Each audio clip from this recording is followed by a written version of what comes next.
Are you a fan of pro wrestling, comedy, and combat sports? Then we have the podcast for you because we cover that and much, much more.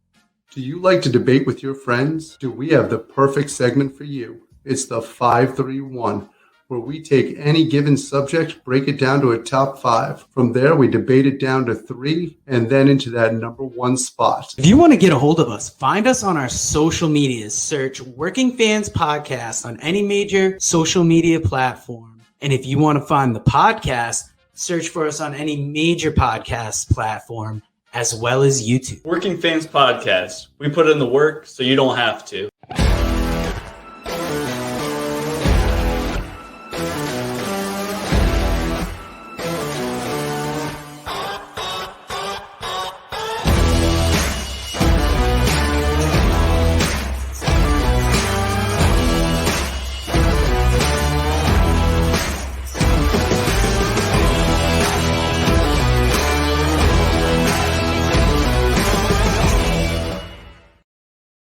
Fans, welcome back for Working Fans Saturday, episode 51, where the man they call Dave and AJ Strangebrew are going to talk top WWE champions. You where's the competition? Bring on the competition. We need some competition. Y'all ain't no competition. It's time to ball. Yeah, shawty, time to brawl. Cause see, we bout to stomp y'all from the jump fall. Me worried not at all. Your team is gonna fall. Hope you learn something from it, cause we schooling all of y'all. Putting you to shame. Don't hate you even came. Bringing the pain to anybody coming through the lane. Simple and plain, we gon' play it like we playing dames. Ain't got a chance, even if we give away the game. So hope you brought your best. Go put your skills to the test. An early off season, about to lay your team to rest. Chalk is another loss. That's what it's gonna cost. Go with your instincts if you're having second thoughts. You buck, this is where it stops, player. From the point to the center, whole team got hops, player. We be the kings of this division, here to knock you out the box, player. Just wait until I get the rock, player. We tired of playing losers. Oh, y'all think y'all some winners? No matter who we up against. Oh, baby. I'm trying to share this shit. Hey, let's start this off right. I think we have to pay credit to a legend who passed away this week. Mike Nesmith of the Monkees passed away yesterday, 72 years old. Rest in peace, Mike. We love you, buddy. Blackjack Lanza, 86 years old, a bad motherfucker. Yeah, nobody gives a shit about Blackjack Lanza. Blackjack Lanza, I love Blackjack. Mike frickin' Nesmith passed away. I'm going to take the last train to Clarksville, and I'll call you when I get to the station. Oh, my God. Blackjack Lanza. Anyway, let's talk right off the get-go. Today we're going to be talking about top 5 WWE/WWF/WWF world champions of all time. Pretty sure it's just Bruno Sammartino 5 times. It's not Bruno Sammartino. Give me your top 5. You start. I mean, Bruno's got to be on there. I mean, he is the longest reigning WWF champion of all time. It was absolutely incredible in his time period. Combined 12 years. Yeah, he meant everything to the business. Hulk Hogan's got to be in there. I know he won't make some lists just due to the fact that people hate Hulk Hogan now, but I just don't think he gets mentioned the way that he should. Even those of us that weren't fans of his in our childhood, you couldn't escape Hulkamania. Mm-hmm. This isn't going to make a lot of lists, but Superstar Billy Graham, to me, it was somebody who evolved the sport and was one of the first people to really influence the change from professional wrestling to sports entertainment.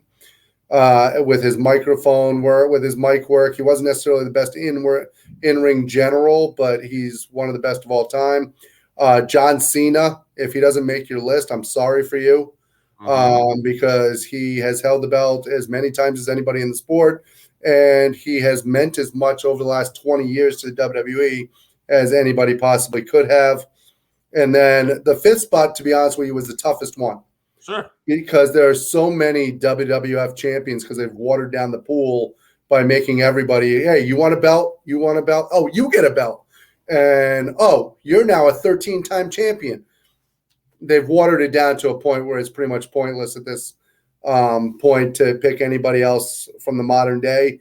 So I'm just going to go with The Rock just because of what he's meant with, quite frankly, sports entertainment and reaching the masses. And the guy's one of the biggest megastars in the world. Two people I have somebody your list there. I have Hogan, I have Bruno, and I have Cena.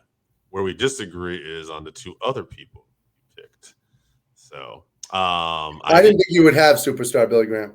I think that you would hear that and go, "Oh shit!" But I still don't think he'd make your list. No, if guy. Anything, maybe Backlund. You're gonna accuse me of being biased, but I put Brett on there. Yeah, no shit. I think that Brett. I'll tell you who my other guy is. You'll agree with my other guy, but I think that Backlund was a great champion. I think the reason why I picked Brett was besides being a 5-time WWE champion at the time. What the thing about Brett was after the Hogan era, he really changed what it was to be a WWF champion. Thank you. He got the work rate, and then it's the guys like Shawn and everybody kind of followed. So the problem is you only get 5 spots. I know, and I can see why I wouldn't. But yeah, and that is my last one right there, Steve Austin. And I was going back and forth between Steve and Rock, and ultimately I just felt like Steve meant a lot more to the wrestling business. Rock's clearly the bigger star, especially now. That's not even close anymore. There ain't nobody in the wrestling business even touching The Rock anymore in terms of stardom. Forget it. Game over. You're done. And I think this is the one where me and you might agree, much like you're like, I think you'd say, okay, maybe Steve over The Rock. I don't know. But then you could argue. No, I can definitely go with Steve Austin, and that's who I was juggling with The Rock. And the reason why I went with superstar Billy Graham was because of how many people stole his style afterwards, including the guy Hulk Hogan. I get it. And that's similar to what I did with Brett in terms of in-ring. You went more with the mic work. So, yeah, no doubt about it. Really hard to go wrong and really hard to, limit this just to 5.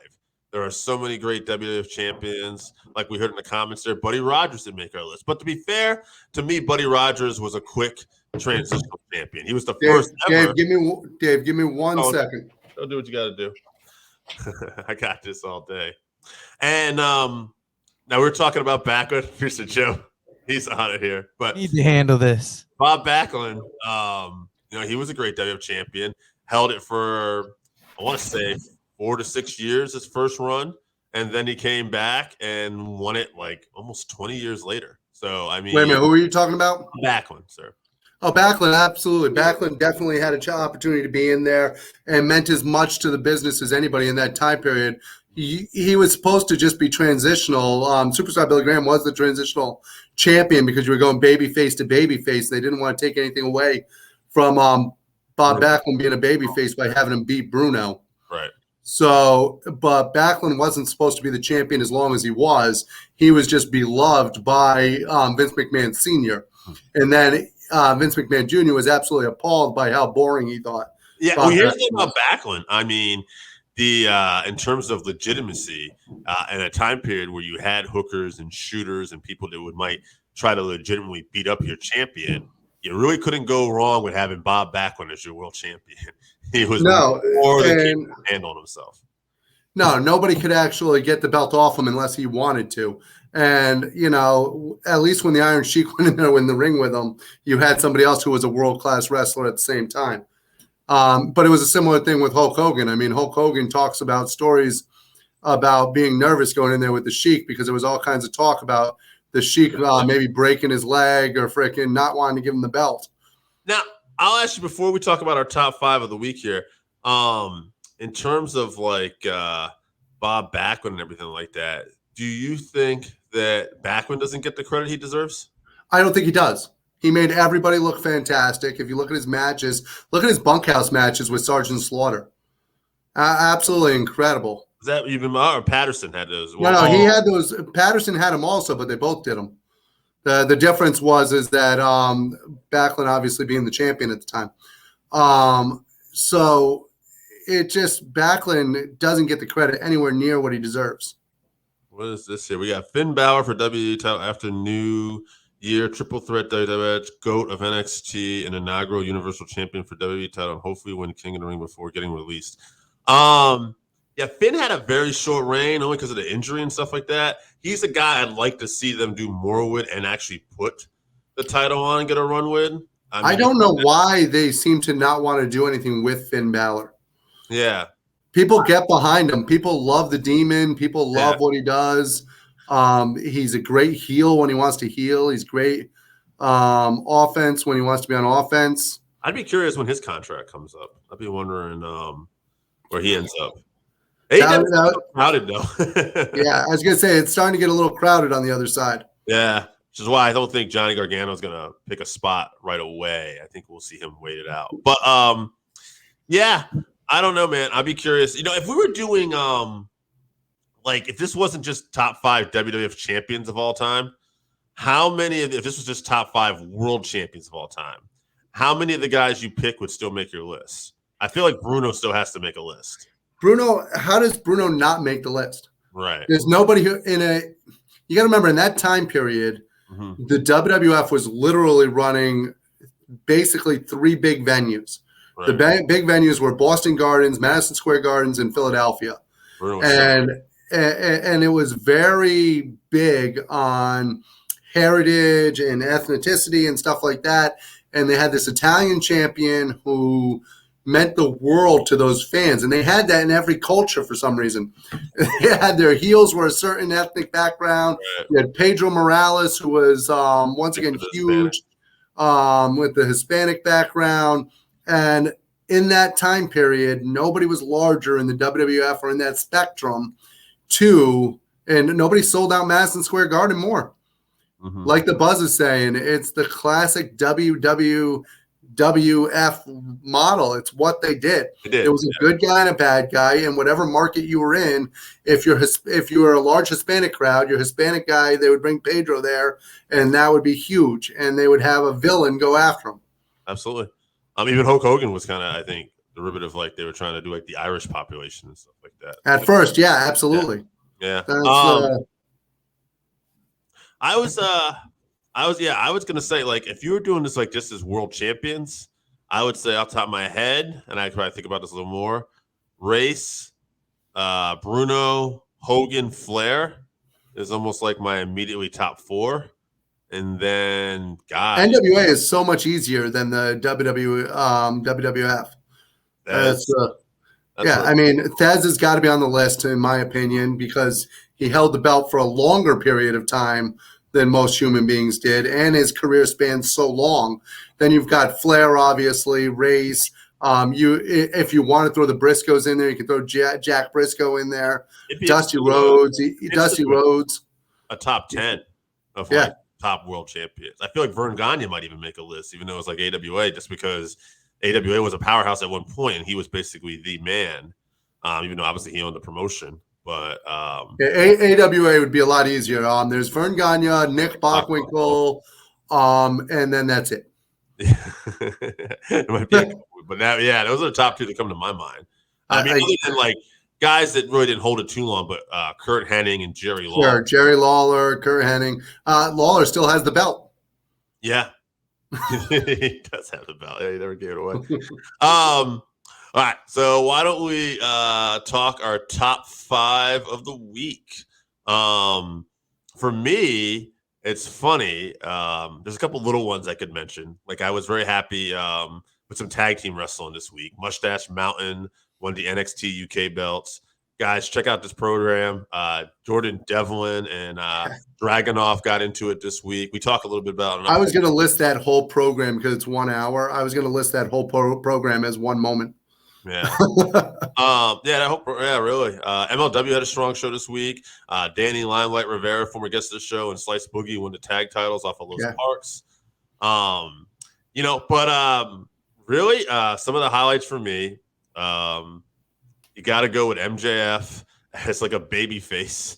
I thought that was just tremendous. Is Long Island going to become his Calgary? It may well. The debut of Hook last night, I thought that was a highlight for me. I enjoyed the shit out of that. And I'm not going to be able to pick 5 highlights. You're literally reading my list. I got 4. That's my 4. I'm on my 5th one, and I think we'll have this one too. once again this week, I got to go with Brock Lesnar, babyface Brock Lesnar, who last night was. Dude, I thought he was going hunting and fishing with Sami Zayn. I was so happy. Yeah, talked about going hunting and fishing with Zayn. And then Paul Heyman with the line of night, like, are the edibles kicking in? What the hell is going on here? When did you become Canadian besties? And then Brock just starts getting fired up. Also, shout out to we talk about him all the time. My favorite color commentator there, Pat, with Michael Cole. Just Pat, he just signed the freaking $30 million contract with freaking McAfee. Hey, nice try, producer Joe. Pat McAfee, yeah. But he had a great line where it was so funny. I literally watched Sammy come out, and I'm looking at one of the male nurses. I'm like, that guy's jacked. And then Pat is just like, Sammy coming out with the very buff male nurse. And I'm like, okay. I'm like, McAfee will call attention to that stuff. That was almost the reaction that you had to freaking what's his name? There's valet, freaking Andrade's valet. And so, wow, Oh, that guy, rough. Yeah, the yeah, interpreter. he should put his shirt back on. My God. That's huge. Yeah, and I didn't even pick FTR and the Lucha Bros, who had a hell of a match. They tore it down. Tore it up. That was my favorite match. Yeah, it was a pretty. Okay, there was one more highlight that you didn't have on yours that I had on mine. Go ahead. I absolutely loved Riddle and freaking Orton this week. When Riddle throws it to him, he goes, anything you want to add to it? And he takes a second, and the crowd is cheering.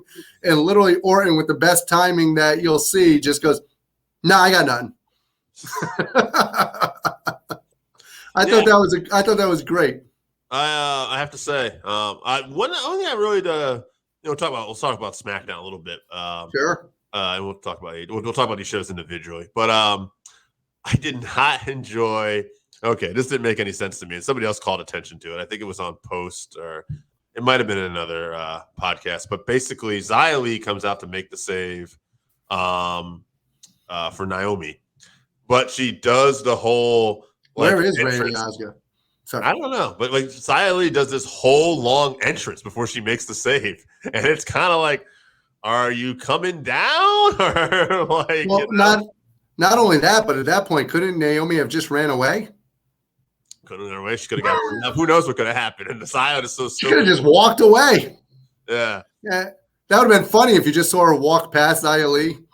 I thought that her gimmick too and her entrance was more geared towards what they were trying to do, but in execution, I don't think was as good. It was a superhero type thing. Oh, it sucked. But like her kicks and everything didn't look like they were connecting that well. So ever since she gave that concussion to freaking Mercedes Martinez, her kicks don't seem to be as stiff as they were before. Did she kick another girl too like that really hard? Yeah, she did. I can't remember who it is, but she broke someo's freaking. It looked like their nose just exploded. Yeah. And she might have been someone else. Yeah, I can't believe she's not only hit. She didn't get fired; she's getting promoted. Yeah, she got promoted, but it's like they looked at her and said, "Whatever you do, you're on the main roster now. Don't kick anyone." Yeah, be careful. That show for me really was all about Brock. Like Brock really did that show. His interactions with Adam Pearce, where he's talking about hunting. Oh, that was fantastic. And he's like, I thought, what can I name this moose to remember him? Pierce. I can't believe he's handling all this dialogue so well. Dude, where has this been? How many people get this much dialogue and would fuck it up? I can't imagine Brock Lesnar, of all people, is the guy to like run with this and is great. Dude, he's killing it. That's. I thought him and Sami Zayn were now going to be buddies. I was looking at another buddy comedy, like Orton and Riddle. I thought Brock was like, I thought things got a little out of hand last week. And Sammy's like, you think? I got to tell you, I like Sami Zayn in this role too. Yeah. It took Roman Reigns and Brock Lesnar to do this to me. I also love the fact when Paul Heyman came out to interrupt him, how he stood up, he was injured, and was like, so Roman Reigns isn't here this week? Right. And you thought it was a good idea to come out and interrupt me? I'm a world-class athlete. He's like, I'll beat you up, Paul. Yeah. Yeah, now overall, like that was the highlights of the show. It definitely made the show. For AEW, that was more like that for me was more like a 2-match show. I really enjoyed the first match with FTR and the Lucha Bros, and I enjoyed Hook. Adam Cole was great as always, but to me, that was a 2-match show. I really enjoyed. Oh, absolutely. I think they flip flopped it. They should have had Bros and FTR close. Yeah. That should have been the main event. I just don't see Yuta as a threat to Adam Cole. Well, that's the problem is it's not the rest of everybody involved in that angle, but that's an opening match. That's not a freaking Yuta's not a main event against Adam Cole, whereas the Lucha Brothers and FTR are a main event anywhere in the country. Yeah, I think AEW sometimes does this, where they sacrifice just to get some guys in the main event scene to give them like a little bit of that rub. Whereas we know they're probably not going to win, but it's to try to give them like a. Well, I think part of it is also the fact that it's a taped Rampage. Yeah, and when Rampage is not supposed to be the B show originally in design. It's supposed to be on a par with Dynamite. And I don't think it is the B show in general, but I find that when it's taped like that, it doesn't seem to play as well. Yeah, you've never been a fan of tape shows. I don't like tape shows. Wrestling should be live. Yeah, I even remember when we were younger and Eric Bischoff was giving away the results, and I was like mad. I'm like, I want to watch that later. And you're like, no, thank you. Now, shame on them for not being live. Yeah, next time, don't tape a show. You're in a freaking dogfight here. Why are you taping a show? Yeah, no one knew they were in a dogfight at that time. Though. We figured that out. Yeah. Well, I don't know. Is there anything else we want to talk about this week? I think one of the things, and I thought about this, people aren't going to know this because the show's not out yet, but somebody brought to us yesterday great information. It's Mr. St. John's new favorite baby boy, Jake.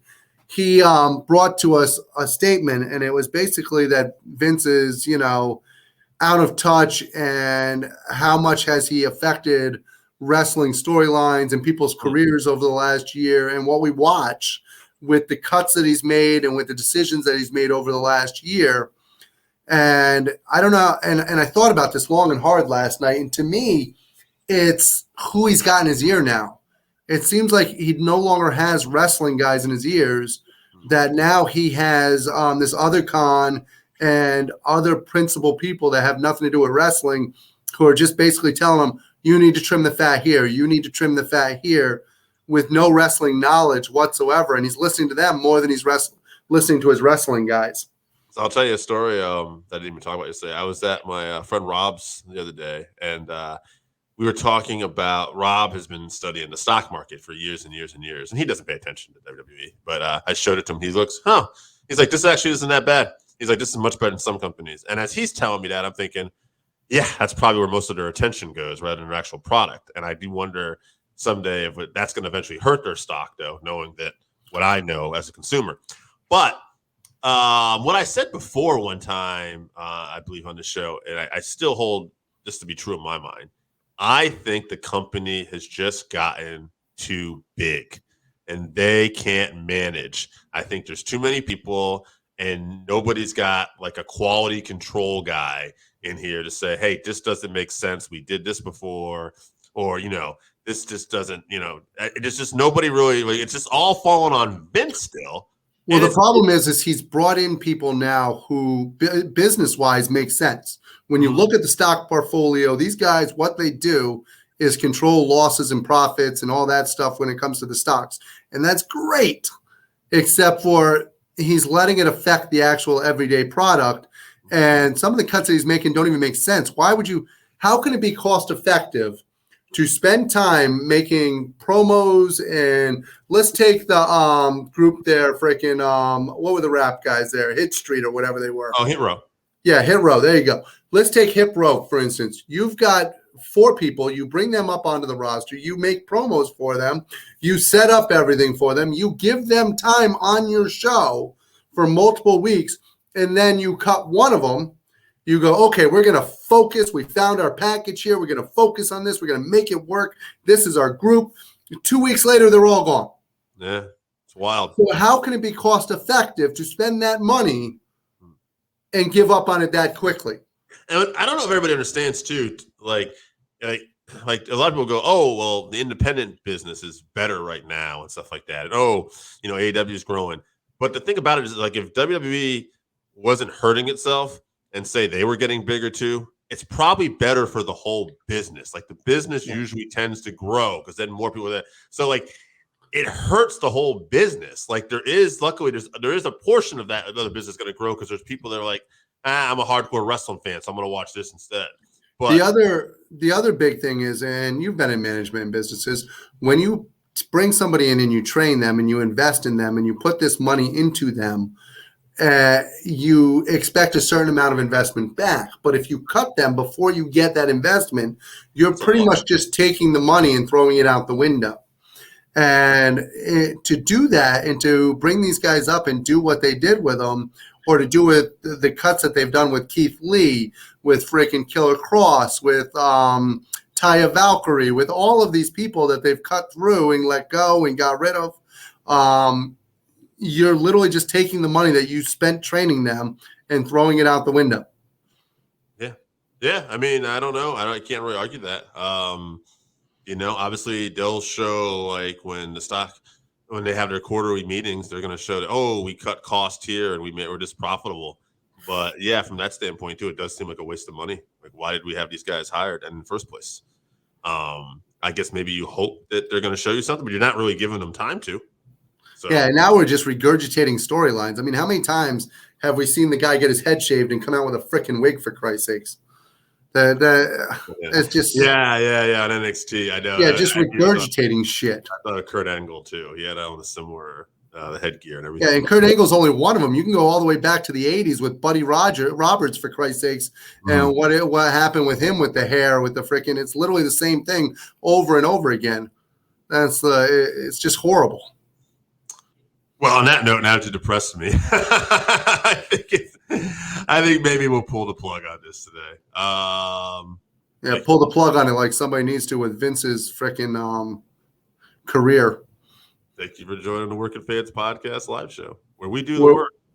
Why are you stealing my line? I started again. Where we do the work, so you don't have to.